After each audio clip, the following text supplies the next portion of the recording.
This video was developed for the SDGs Challenge 2024. According to the World Health Organization, over 800,000 people die by suicide every year. That's one death every 40 seconds.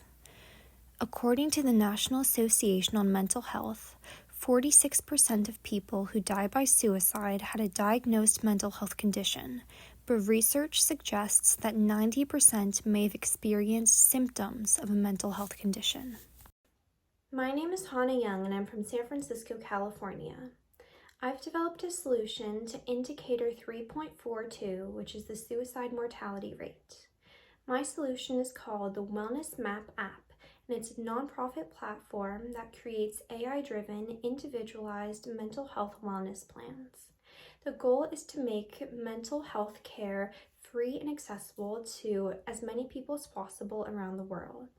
It would alleviate symptoms of mental illness and provide support through professionally developed mental health treatment programs and modules, foster community and connection, and lessen isolation for as many people as possible through virtual groups, support and therapy groups, help people understand themselves and their mental health and different aspects of it, and equip people with tools to navigate their mental illnesses and distressing situations.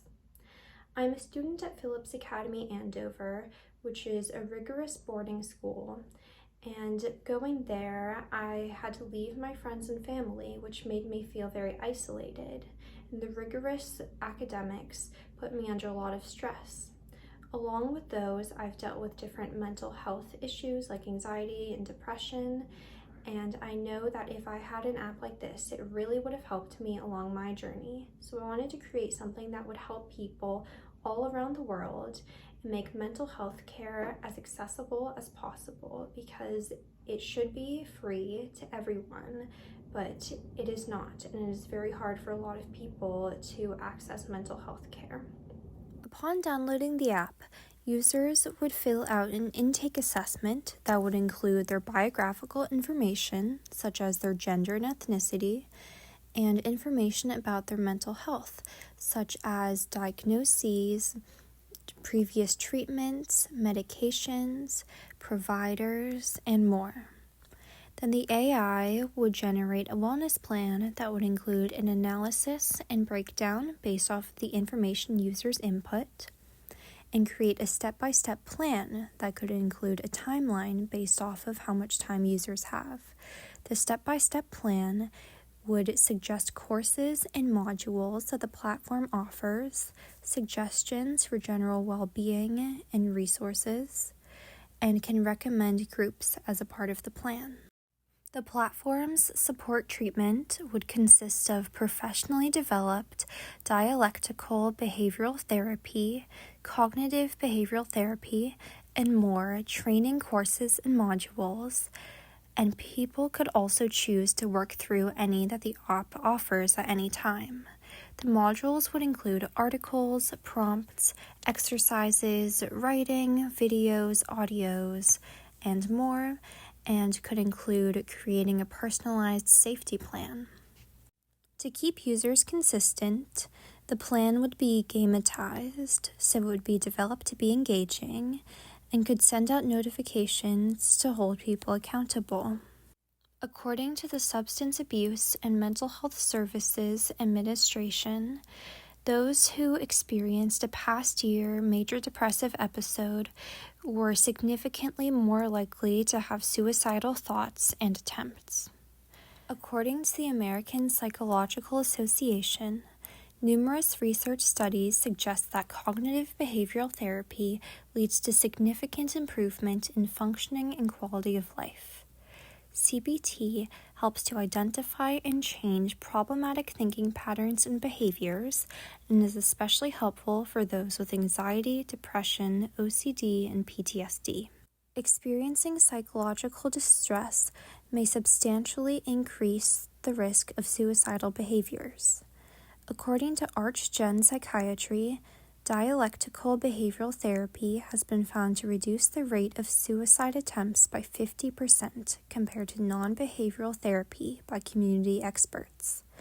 Yale Medicine states that research has shown significant improvements in patients who undergo DBT, including reduced self-harm behaviors, decreased suicidal ideation and behavior, lower hospitalization rates, and improved social functioning.